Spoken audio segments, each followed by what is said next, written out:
چې کچا سره پیسې نه وي او قرض یې واغسته او قرباني وکړه نو الله پاک به مخې کاله د قرض هم خلاص کړی او دومره مال به ورکړی چې دی مستحق د قربانۍ وګرځي. و یو خبره درته کوم، کله کله امتحان هم وشي.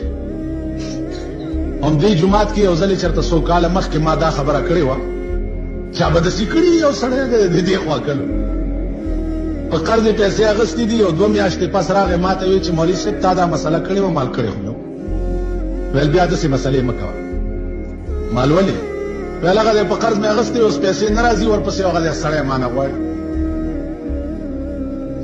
نو داسې سړي دپاره په قرض نه دی اخیسته پکار.